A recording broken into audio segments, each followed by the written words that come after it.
Bank lockers में अगर आप लोग सामान रखते हैं तो ये जरूरी खबर आप लोगों के लिए है। ये जानना आप लोगों के लिए बहुत ज्यादा जरूरी है कि क्या आपके हक हैं और क्या बैंक के राइट्स हैं। सबसे पहले मैं आपको बता दूं, अब नई गाइडलाइंस के हिसाब से बैंक्स खाली लॉकर्स की और वेटिंग लिस्ट की जो पूरी जानकारी होगी वो अपने कस्टमर को दिखाएंगे।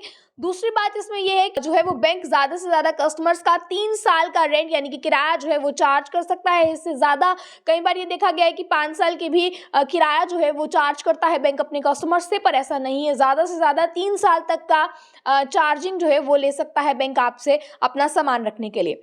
तीसरी बात इसमें यह है, अब किसी भी रीजन से अगर बैंक में नुकसान होता है यानी कि अगर बैंक में चोरी हो जाती है, आग लग जाती है या कोई भी किसी भी कारण जो है वो नुकसान होता है, तो बैंक अपनी शर्तों का हवाला देकर पीछे नहीं हट सकता है। क्योंकि कई केसेस में ऐसा देखा गया है कि बैंक में लोगों ने सामान रखा है जिसकी वजह से अगर बैंक में कोई आपदा आ जाती है, कोई ट्रेजेडी हो जाती है, तो जिस वजह से बैंक वाले साफ तौर पर अपने कॉन्ट्रैक्ट पर दिखाए हुए शर्तों का हवाला देकर पीछे हट जाते हैं और लोगों का काफी ज्यादा नुकसान होता है। इसलिए नई गाइडलाइंस के हिसाब से लोगों को इसमें देखा गया है फर्स्ट प्रायोरिटी दी गई है और ये कहा गया है कि अगर किसी भी कारण नुकसान होता है तो बैंक अपनी शर्तों का हवाला देकर पीछे नहीं हट सकता है।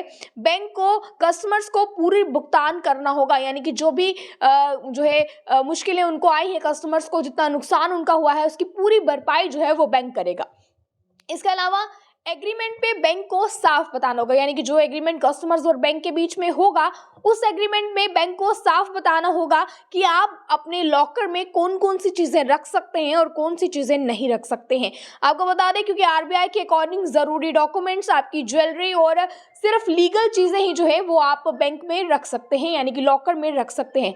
और इसके बाद आगे आपको आखिर में बताते चलें कि बैंक लॉकर तक सिर्फ कस्टमर्स ही अब जो है वो बैंक लॉकर तक जा सकते हैं, वहां से अपना सामान जो है वो निकलवा सकते हैं या जमा करवा सकते हैं। इसके अलावा और किसी को भी एक्सेस नहीं दिया जाएगा। यानी कि आसान शब्दों में बताएं तो सबसे पहले आप अगर पहले बैंक में जाते थे तो आप अपने किसी भी संबंधी को जो है वो भेज सकते थे, पर अब ऐसा बिल्कुल नहीं होगा। अब आप जो है अगर रिटर्न में भी लिख के देते हैं, इसके बाद भी आपके अलावा कोई भी किसी भी व्यक्ति को आपके बैंक का लॉकर का एक्सेस जो है वो नहीं दिया जाएगा।